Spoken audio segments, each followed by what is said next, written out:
Boa noite, meus irmãos. Para vocês que têm mais de 50 anos, não sei se têm a mesma sensação que eu. Domingo, Dia das Mães, chuvoso, uma banda assim, cheia de metais. Falou, acho que foi o pessoal do Almoço com as Estrelas que veio participar do louvor aqui. Por falar em Dia das Mães, meus parabéns a vocês. Vocês de fato são umas heroínas e corajosas. Na condição de pai, acho que a gente fica tão envolvido com as atividades da paternidade ou da maternidade, que é o que está em foco aqui agora, que a gente não tem noção do envolvimento, do quanto isso suga uma mãe. Na condição de avô agora, e uma colega definiu avô muito bem, avô é um pai irresponsável. Desfruta do que pode e quando tem problema, Mas na condição de avô você tem a possibilidade de observar mais. E não é difícil perceber, olhando assim de fora, sem responsabilidade, o trabalho que dá. Chega a pensar, nós passamos por isso. Então, vocês são valentes, vocês têm um monte de responsabilidade, ou tiveram, e eu gostaria nesse momento que nós orássemos, agradecêssemos pela sua vida, pedíssemos pela bênção de Deus, as responsabilidades que ainda lhe cabem como mãe. Vamos orar.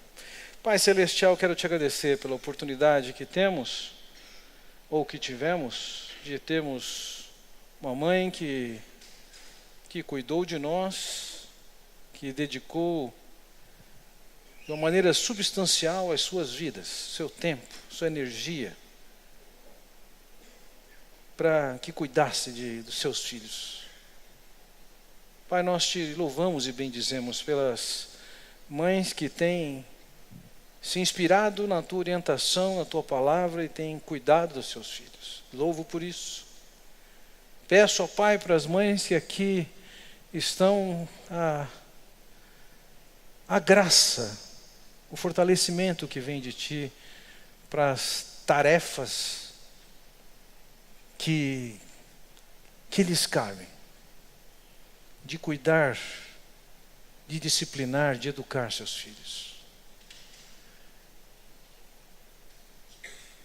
Mais uma vez, ó Pai, nós também te pedimos pelo tempo que nós temos aqui agora, que ao abrir a Tua palavra, estudar a Tua palavra, nós possamos ser capacitados por Ti a entender a mensagem, as implicações dela.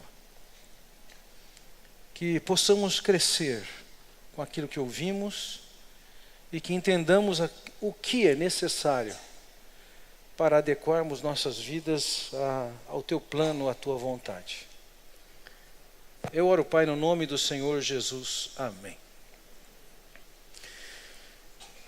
Nós somos, os seres humanos, um povo extremamente belicoso, beligerante. Facilmente nós arrumamos problemas, conflitos.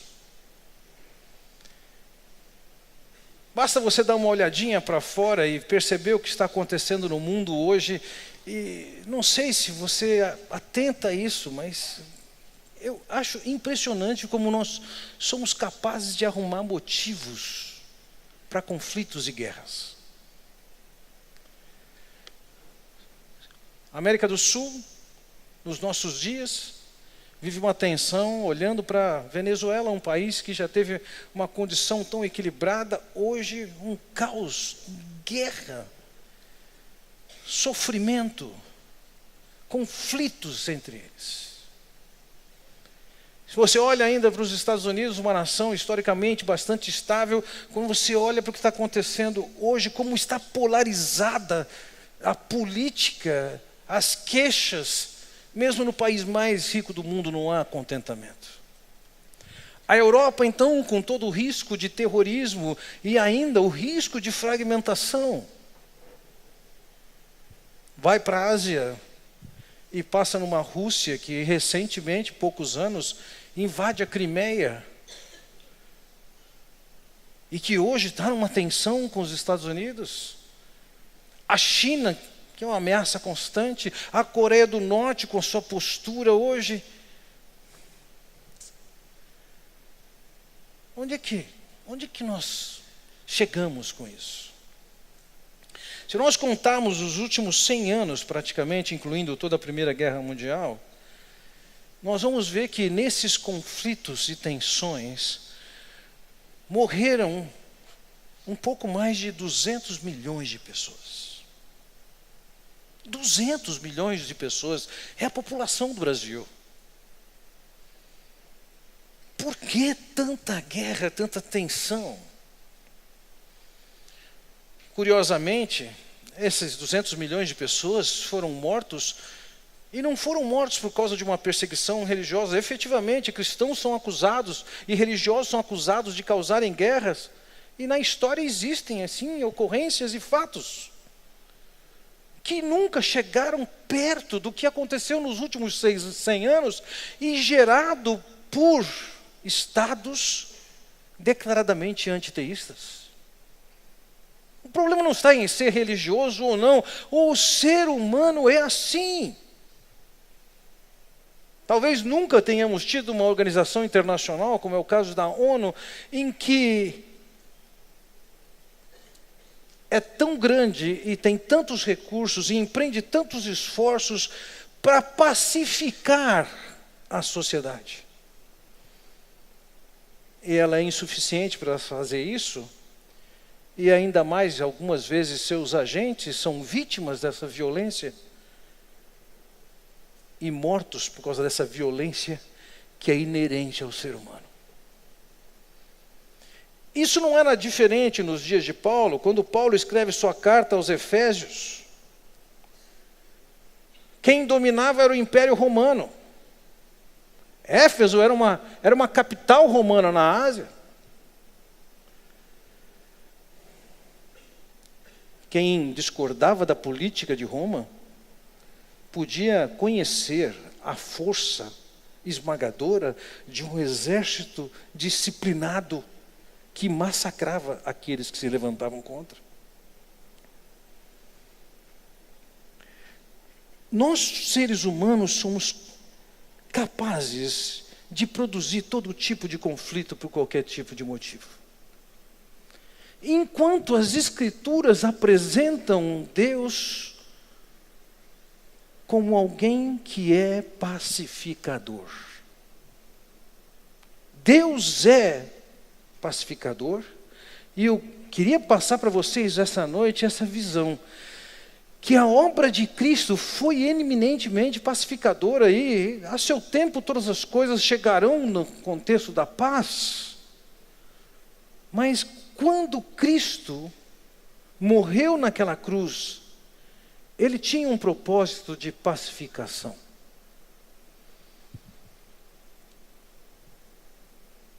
Pense que ao longo desses poucos versículos sobre os quais nós vamos nos debruçar nessa noite, há 9 ocorrências com a ideia de pacificação.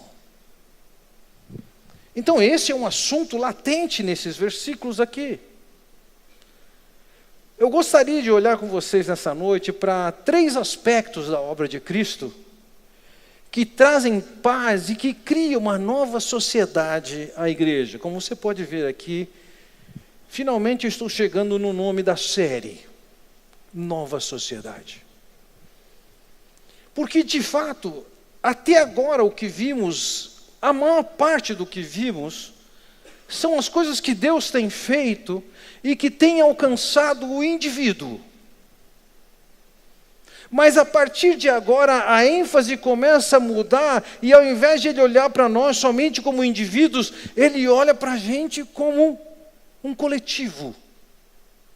A obra de Cristo não tinha o propósito somente de isoladamente, individualmente salvar, mas ele tinha um propósito maior que envolvia uma nova sociedade, que é a igreja. Então eu gostaria que nós olhássemos 3 aspectos dessa obra de Cristo, para entendermos a proposta de Deus de pacificação. O primeiro aspecto que eu quero focalizar com vocês é o aspecto da destruição. Toda reforma ou revolução, ela é precedida, ela começa a acontecer através da destruição. É necessário tirar a base do que existe para colocar uma coisa nova. Tempos atrás estava lendo sobre essas ligações de grandes empresas. Compra uma outra grande empresa ou se fundem. E o artigo dizia o seguinte: quando grandes empresas se fundem ou quando uma delas compra a outra, há 3 tipos de público dentro dessas empresas. 1/3 da empresa está contente com as mudanças. 1/3 está contra as mudanças. E 1/3 vai para qualquer lugar, onde o vento sopra mais forte eles vão. Então a nova administração, ela tem que identificar qual é o terço que vai ser contra e vai remar contra, e esse terço tem que ser mandado embora. Porque senão o projeto não é viabilizado. Uma mudança começa com destruição. Quando esse templo foi construído, antes de ele começar a ser construído, teve uma destruição. Teve árvores que foram destruídas, plantas que foram arrancadas, a topografia foi modificada e foi necessário um ato de destruição antes de poder construir alguma coisa. E dentro do projeto de Deus de pacificação, isso também acontece. Veja lá, olha o que diz o versículo 14. Pois ele é a nossa paz, o qual de ambos fez um, e destruiu a barreira, o muro de inimizade. Se você estava aqui e ouviu minha mensagem de domingo passado, você só vai recordar, senão eu vou repetir parte do que eu falei ali. Existia uma grande polarização entre judeus e gentios nos tempos bíblicos. Um judeu jamais deixaria um gentio entrar em algumas áreas do seu templo. Podia ficar numa área externa, mas jamais avançar para algum lugar mais importante. Isso não era somente do judeu com o gentio. Um judeu também era proibido de entrar em templos pagãos. Não que ele quisesse, mas ele não podia entrar naquela área. Existia uma guerra, um conflito entre os dois. Olhando mais especificamente para o templo de Israel, nos tempos do apóstolo Paulo, isso foi destruído no ano 70, havia sido construído por Herodes. Você pode perceber, essa parte central da foto é a parte principal do templo, e creio que você pode olhar para a lateral do lado direito e perceber que existe uma plataforma mais junto do templo, e ela é um pouco mais alta do que a base. Talvez nessa imagem fique um pouco mais claro. O conjunto do templo, dentro de toda aquela plataforma enorme, estava com um pouquinho mais alto. E nessa parte mais alta, nesses degraus, tinha pedras separadas de cerca de 1 metro de tamanho, escrito em latim ou grego. 2 delas foram encontradas, uma em 1871 e outra em 1925. E essas pedras, 1935, essas pedras hoje no Museu de Istambul, elas trazem a seguinte mensagem em grego. Se você não consegue ler aqui talvez te ajude.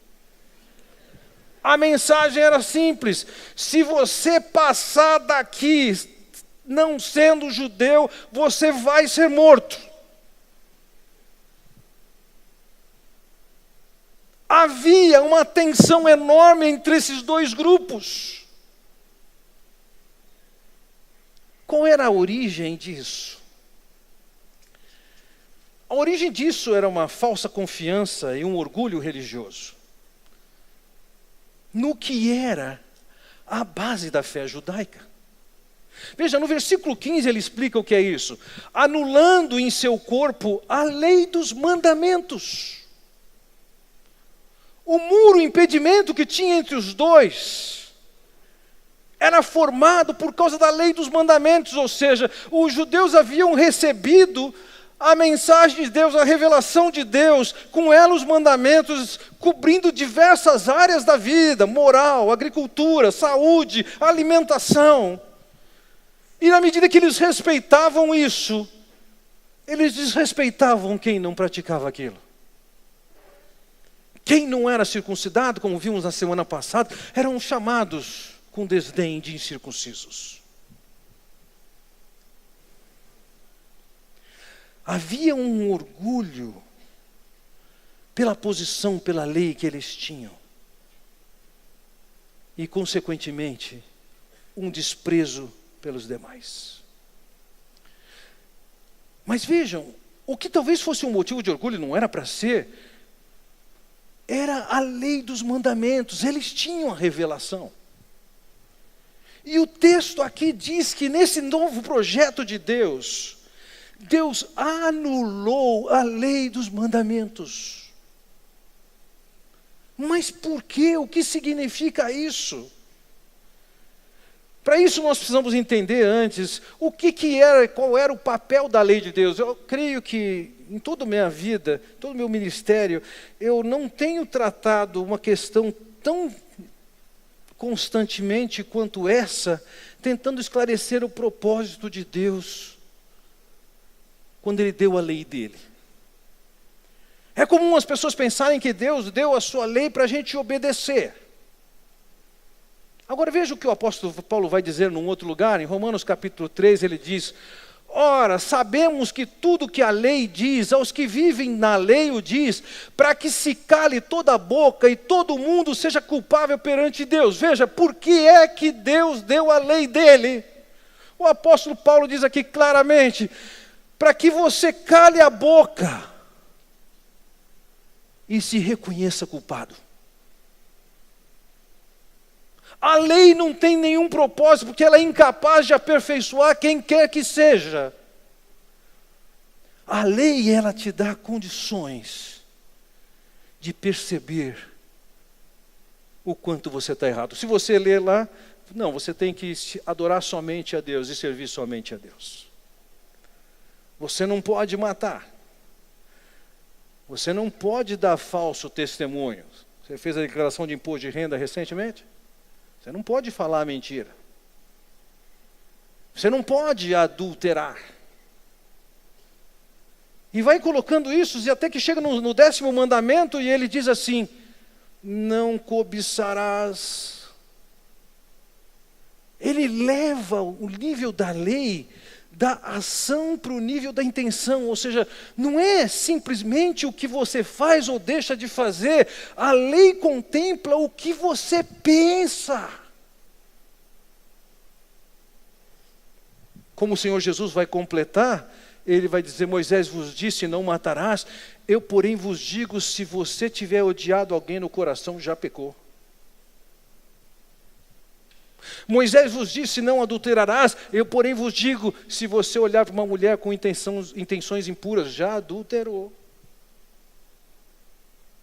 Então a lei, ela tinha um objetivo, ela tinha o objetivo de fazer você ver que você tem culpa. Não adianta você falar que não, isso aqui é a dona Marisa, isso aqui é a Marisa. Não, é você mesmo.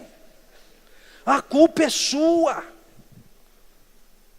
Então, quando nós lemos a lei de Deus, nós temos a oportunidade de enxergar a nossa própria culpa. É o que ele vai dizer no versículo 20. Assim, a lei... Desculpe-me. Versículo 20. Visto que ninguém será justificado diante dele por obras da lei, em razão de que pela lei vem o pleno conhecimento do pecado. Ninguém vai ser aceito, aprovado, vai receber um selo de garantia de Deus, porque está obedecendo a lei. Ninguém. A lei tem um papel importante, e é o papel de nos ajudar a identificar quem nós somos e o que fazemos. Esse é o papel da lei. Paulo, quando escreve aos Gálatas, falando sobre o mesmo assunto, ele diz: assim, a lei foi o nosso tutor até Cristo, para que fôssemos justificados pela fé. A lei é uma espécie de tutor. Ela tem um papel. Ela tem o papel de nos fazer ver que nós temos culpa e que precisamos chegar até Deus, que tem os recursos para providenciar o perdão para nós. Na medida que eu me aprofundo na leitura da lei e até na tentativa de obedecer à lei, eu chego à conclusão que eu sou incapaz de fazer isso. E sendo incapaz de fazer isso, eu vou para Cristo.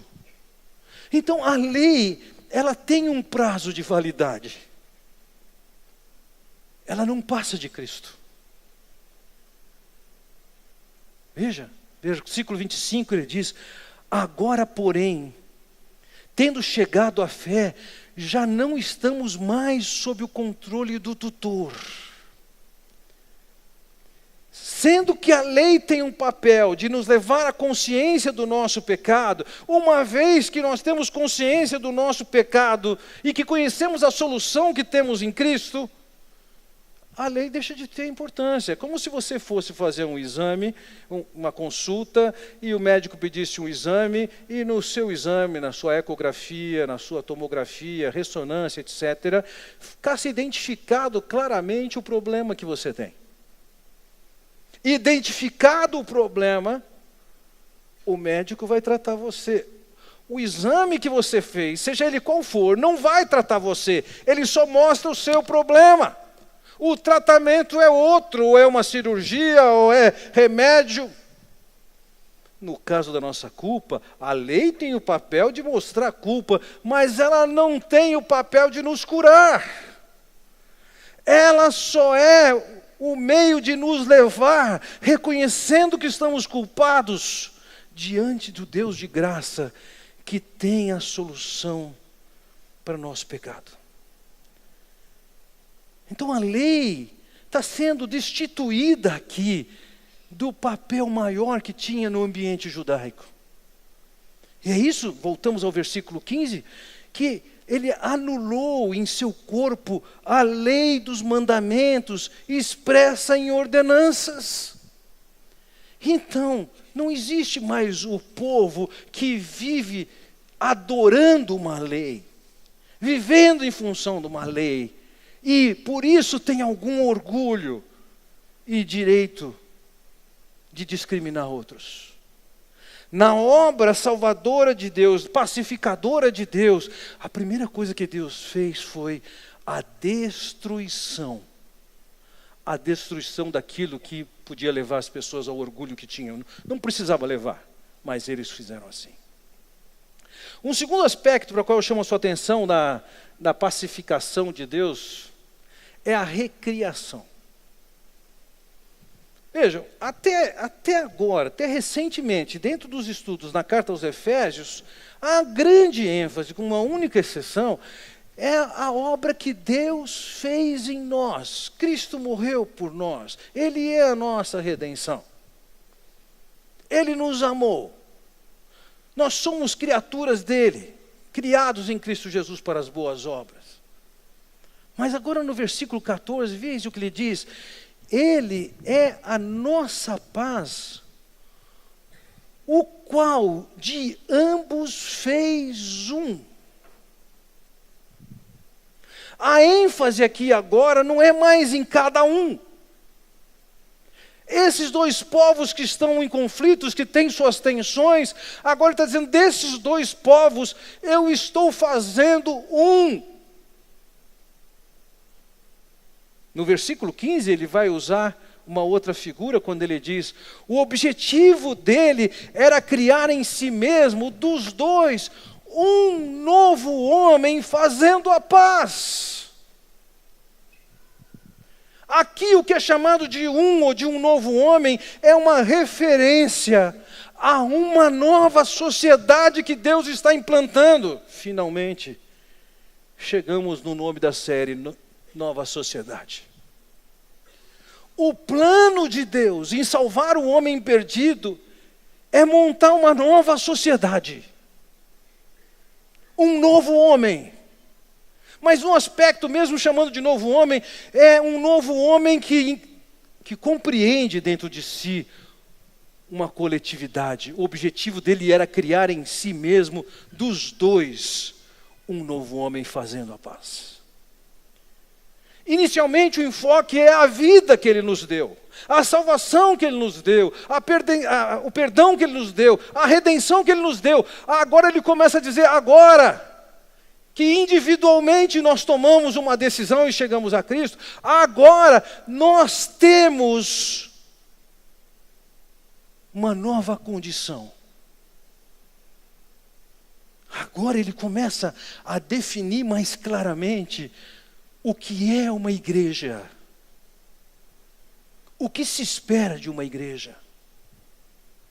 Quando Paulo escreveu aos Gálatas, no capítulo 6, versículo 15, ele diz: de nada vale ser circuncidado ou não. O que importa é ser uma nova criação. O que importa agora é que nós fomos feitos partes da nova criação de Deus. E nessa nova criação está compreendida pessoas das mais diferentes ordens, etnias, panos de fundos religiosos, condição social, condição econômica, condição cultural. Todas essas pessoas que são salvas estão sendo inseridos nessa nova sociedade. A igreja, aquela igreja que o Senhor diz em Mateus capítulo 16, eu vou edificar.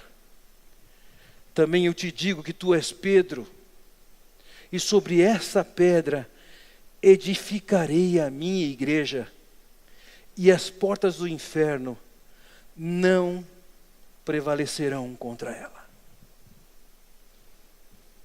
Ler esses textos hoje, para alguns, pode ser um tanto confuso, em função do que é a realidade da igreja nos nossos dias. Fui pastor de uma igreja por 3 anos. E anos depois que eu saí daquela igreja, ela se dividiu em 3. Não bastou ser em 2, em 3 grupos.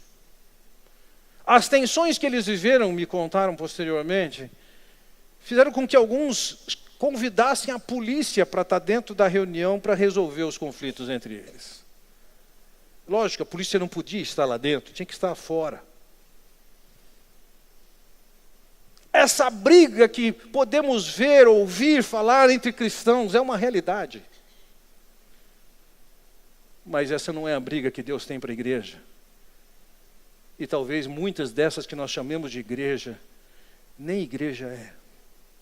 Quando vemos a importância que é dada nos nossos dias de ganhar dinheiro, enriquecer e ter saúde, como palavra-chave dentro das igrejas, dos púlpitos, isso não tem nada a ver com a igreja do Senhor Jesus Cristo. Quando vemos escândalos, dinheiro roubado, isso não tem nada a ver com a igreja do Senhor Jesus Cristo. Quando vemos igrejas se inclinando para um lado ou para outro, em torno de uma posição política ou outra, isso não tem nada a ver com a igreja do Senhor Jesus Cristo. Quando vemos a igreja tornando o seu papel, o único papel de assistência aos pobres, isso não é igreja. Sem sombra de dúvida, a igreja tem responsabilidade com os pobres, sim, mas isso está longe de ser a sua responsabilidade principal. E muito menos único. Nós podemos ter toda essa experiência decepcionante com a igreja e pensar, igreja nunca mais. Mas nós precisamos voltar para as Escrituras e olhar o que Deus descreve como igreja. Foi Ele que teve o ideal de edificar a sua igreja. Foi Ele que enviou seu Filho para resgatar um homem perdido e fazer parte da sua igreja. Foi Ele quem estabeleceu que pessoas das mais diversas origens, iriam ser parte de um corpo só. Foi Deus quem fez. Ainda que nós vivamos o fenômeno do grupo dos desegrejados, que cresce tremendamente, isso não tem nada a ver com as Escrituras. O plano de Deus não é um crente só fazendo verão. Quando Deus salvou, Ele colocou essas pessoas dentro de uma igreja. Essa instituição divina, que pode estar se reunindo num lugar como um templo, numa escola, num teatro, numa quadra de futebol. A igreja é aquele povo que Deus salvou e colocou junto. Essa é a nova sociedade que Deus criou. E nós não podemos olhar com desprezo. Isso aqui faz parte da nova criação de Deus. E quando olhamos para a nova criação, é lógico que para isso acontecer, aconteceu uma nova reconciliação. E é para esse aspecto que eu quero olhar com vocês aqui agora. Veja, olha o que ele diz no versículo 16. E reconciliar com Deus os dois em um corpo. Em primeiro lugar, percebo aqui, a necessidade da reconciliação era dos dois com Deus. Não é porque alguém era judeu e tinha a lei e cumpria com uma série de exigências de Deus e outras não, que esse povo estava bem com Deus. Não existia essa condição. Tanto gentios quanto judeus precisavam ser reconciliados com Deus. Se vocês me ouviram quando eu preguei no capítulo 2, versículos 1 a 3, nós vimos ali, ele começa no capítulo 2 dizendo que nós estávamos mortos. E ele descreve o que é ser morto. É alguém que está vivendo como cúmplice do diabo, cúmplice desse sistema anti-Deus, e com o seu coração totalmente inclinado para o pecado. No finalzinho, no versículo 3, ele diz, e éramos por natureza filhos da ira. O que significa isso? Ser filho da ira é uma maneira de dizer, a ira está sobre você. A ira de quem? A ira de Deus. Então há uma necessidade de reconciliação por causa do pecado humano. Veja, no versículo 16 ele diz aqui, e reconciliar com Deus os dois em um corpo por meio da cruz. Mas que necessidade é essa? Quero lançar a mão novamente de um outro texto do apóstolo Paulo.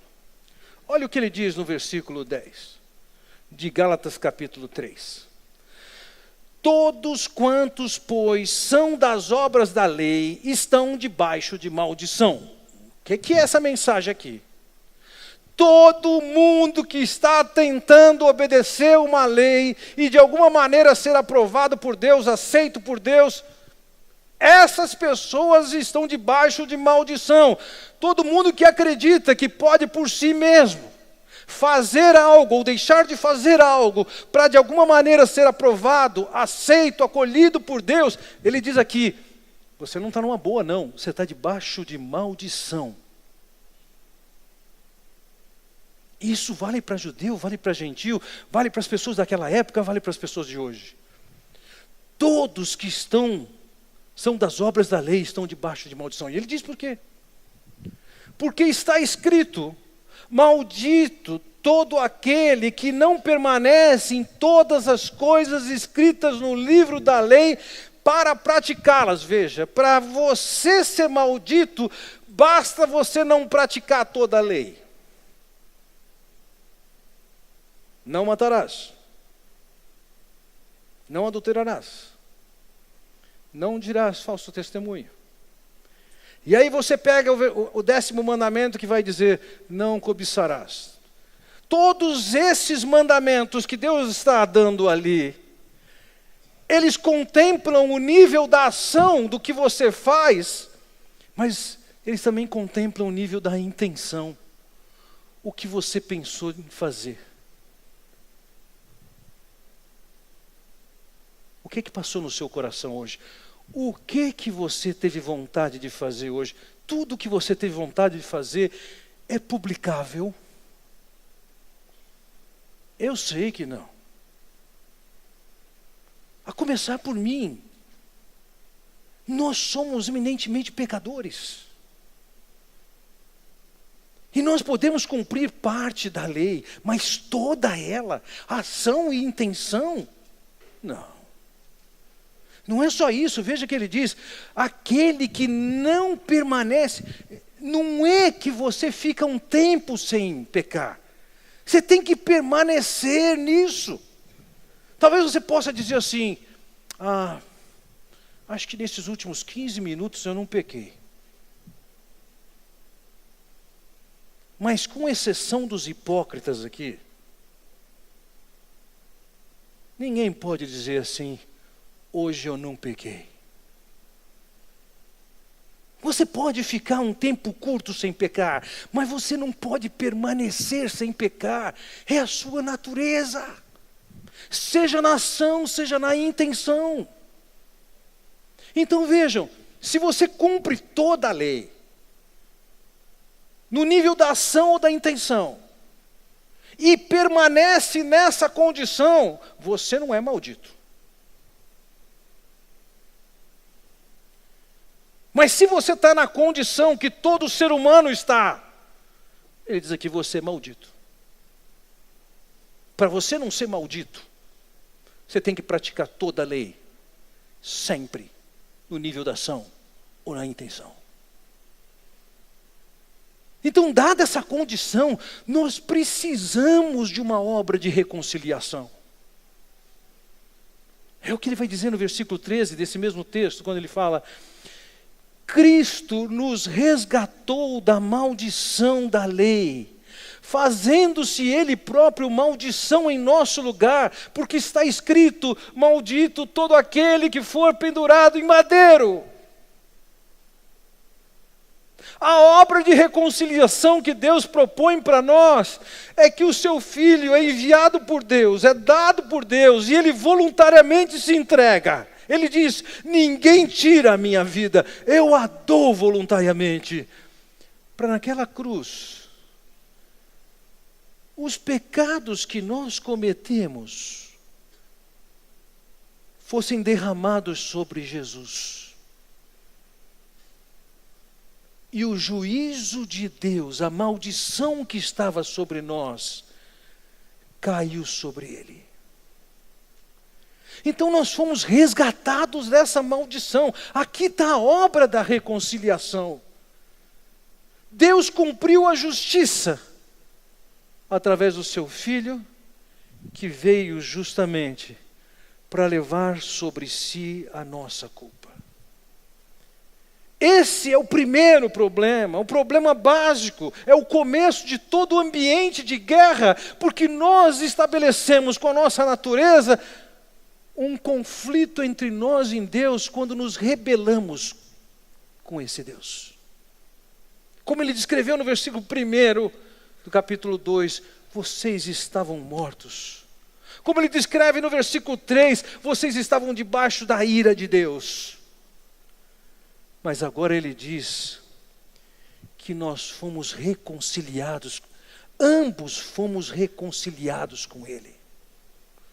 Então as pessoas das mais diversas origens, diversas histórias, diversas tradições, diversas oportunidades, com suas culpas reais, são alcançadas por Jesus. E essas pessoas diferentes agora são colocadas dentro de uma instituição criada por Deus, que não é uma denominação, não é um prédio, não é uma estrutura humana, mas são todos aqueles que chegaram a Cristo e que foram reconciliados com Deus e consequentemente reconciliados entre si. Ele que veio a nós, veja no versículo 17, Ele veio e anunciou paz a vocês que estavam longe e paz aos que estavam perto. Espera aí, como é que ele anunciou essa paz? Olhando este versículo isoladamente, pode parecer que Jesus teria passado pela cidade de Éfeso e anunciado paz a vocês que estavam longe. O Senhor Jesus veio até nós. Naquela cruz pagou os nossos pecados. Ele anunciou e explanou aos seus discípulos e apóstolos a mensagem de salvação através da sua morte. Esses saíram e levaram essa mensagem. Outros missionários saíram e foram para terras mais longínquas ainda. Outros vieram até nós, que nós somente estávamos longe, estávamos muito mais longe. Longe de Deus igualmente. Longe da revelação de Deus igualmente. Mas geograficamente estávamos muito mais longe. Temporalmente estávamos muito mais longe. A mensagem foi pregada a nós. E agora? Veja, no versículo 18, então, ele diz: pois por meio dele, tanto nós como vocês temos acesso ao Pai, por um só Espírito. Agora que nós fomos salvos, nós temos acesso a Deus. Antes não tínhamos. Classificados estávamos como mortos. Classificados como filhos da ira, debaixo da ira de Deus.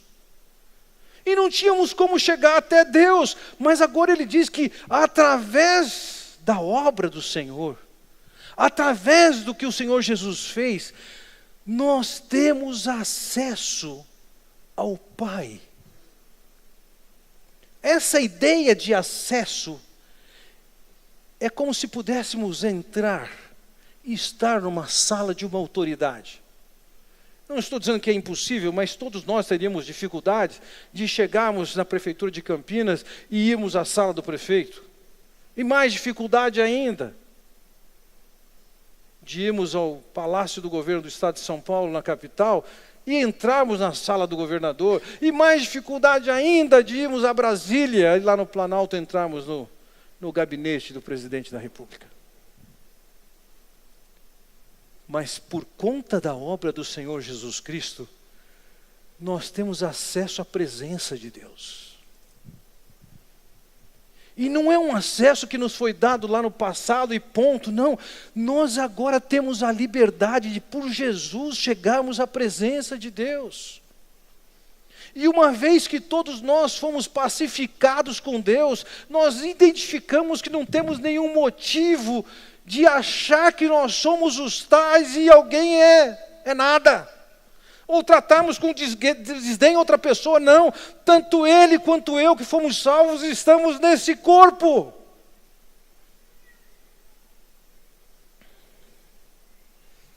Eu me lembro anos atrás, viajando numa canoa com o Kurt, lá em Roraima, e junto conosco um índio Yanomami, chamado Mauás.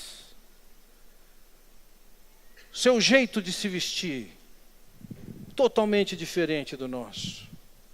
Seus padrões de higiene, totalmente diferente dos meus. Seu conhecimento da mata, fantástico. Eu era um ignorante pior que uma criança dentro daquele ambiente. Sua língua, não entendia nada. Mas ele havia conhecido o Senhor Jesus Cristo. E nós fazíamos parte da mesma igreja de Deus. Somos essa nova sociedade. Foi estabelecida a paz entre nós e Deus. Foi estabelecida a paz entre o povo que entra na igreja. Antes, estávamos em conflito, não tínhamos esperança. Estávamos sem Deus, mas agora nós temos acesso à presença de Deus. E junto com pessoas que pensam de maneira diferente da gente, que vivem de maneira diferente da gente, mas que foram igualmente resgatadas pelo Senhor Jesus Cristo. Concluindo minha mensagem, meus irmãos,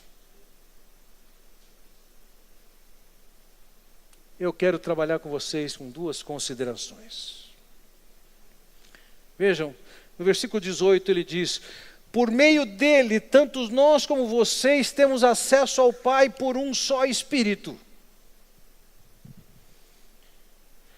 A provisão que Deus nos concedeu em Cristo é que todos nós temos acesso ao Pai. É possível que você somente agora esteja ouvindo da mensagem da obra de Cristo e do fato de que houve uma ação redentora, pacificadora, para que agora, porque os seus pecados foram pagos na cruz, entenda isso, você pode chegar até Deus não pelos seus méritos, mas pela solução do Senhor Jesus Cristo. Ele morreu naquela cruz. Ele já pagou os pecados de todos nós. E nós podemos chegar até Ele, que Ele nos acolhe. A solução final já foi provida pelo Senhor Jesus Cristo. Agora, isso não foi somente lá para trás. Nós somos o povo que temos acesso e que temos que buscar esse Deus, a presença desse Deus constantemente. Seja em oração, seja na reflexão da palavra, na leitura da palavra, nós somos o povo que foi chamado para desfrutar da presença de Deus, para andar com Deus. Não esqueçam disso. Tem sido tão fácil, com toda a correria, com toda a dinâmica da vida contemporânea, não ter tempo para gastar com Deus. É o seu trabalho, é a escola, é o Facebook, tanta coisa que consome seu tempo. E você diz, eu não tenho tempo. Não tenho tempo para sentar, para ler a palavra, para estudar a palavra, para gastar um tempo em oração. Eu sei, alguns de vocês não têm mesmo tempo. Sugiro que acordem 5:30 da manhã, 5 da manhã você vai ter um tempo para isso. Você é o povo que foi chamado para ter acesso a Deus. Não é o prefeito da cidade, o governador do estado, ou o presidente da república. Você foi chamado para acessar o Rei do Universo. Em segundo lugar, independentemente da sua experiência com a igreja, eu quero deixar muito claro. As tragédias que a gente pode ver no mundo chamado eclesiástico, as calamidades que a gente pode encontrar no meio chamado evangélico, as decepções que nós podemos ter assistindo algum trabalho de igreja na televisão, ouvindo testemunhos das pessoas, não são os motivos para que nós abandonemos o propósito de Deus, são os motivos para abandonarmos esses corruptores do projeto de Deus. Nós não podemos pegar o conceito de igreja e jogar fora. Não. Nós precisamos identificar a igreja de Deus, cada um dos filhos de Deus aqui. Assumir essa comunidade, servir nessa comunidade, fazer diferença nessa comunidade. Com toda certeza, daqui a algum tempo, nenhum de nós vai estar aqui. Todo mundo vai morrer. Não é a melhor coisa para dizer no Dia das Mães, mas olha, todo mundo vai morrer. Mas antes que isso aconteça, algumas pessoas vão deixar essa igreja. Algumas, por causa de razões profissionais, vão mudar de cidade. Vão precisar de outras igrejas. Alguns passam por aqui e estão avaliando e vão chegar à conclusão de que não é essa igreja. Independentemente de onde você estiver, entenda isso. Igreja não é fruto de uma ideia ou de um capricho humano, ainda que alguns tornaram uma igreja, ou assim chamada igreja, algo de capricho humano. Igreja é um projeto de Deus. É a nova sociedade. Foi Deus quem a instituiu. Foi Deus quem a criou. Se estamos juntos como igreja, estamos juntos porque Deus assim definiu e executou. Então todos nós precisamos, além de manter a nossa relação de acesso a Deus, o canal aberto e buscarmos a sua presença constantemente, nós precisamos avaliar e entender o que é esse projeto de Deus E onde nós estamos? Porque nós somos uma nova sociedade que funciona num mundo em guerra e que temos um papel a exercer aqui. E ao longo de vários dos próximos domingos, esse é o nosso tema, porque é o tema do apóstolo Paulo em os Efésios. Entenda seu papel. Execute seu papel. Vamos orar. Pai Celestial, quero te agradecer pela oportunidade que temos de refletir na Tua Palavra, entender a Tua Palavra e nos alegrar com o fato de que o Senhor mesmo desenhou o que seria essa nova sociedade, esse novo povo que tem acesso a Ti e que se reúne em torno de Ti, a Tua igreja. Que cada um de nós aqui possa entender e desfrutar da reconciliação que há em Jesus e viver na realidade de uma nova sociedade que se reúne em torno de Ti, com pessoas das diversas origens, mas resgatados por Jesus e membros da mesma sociedade. Ó Pai, vem nos abençoar, estimulando-nos a Te buscar, a andar contigo e a viver e cultivar a paz entre os irmãos. Eu oro em nome de Jesus. Amém. Deus nos abençoe.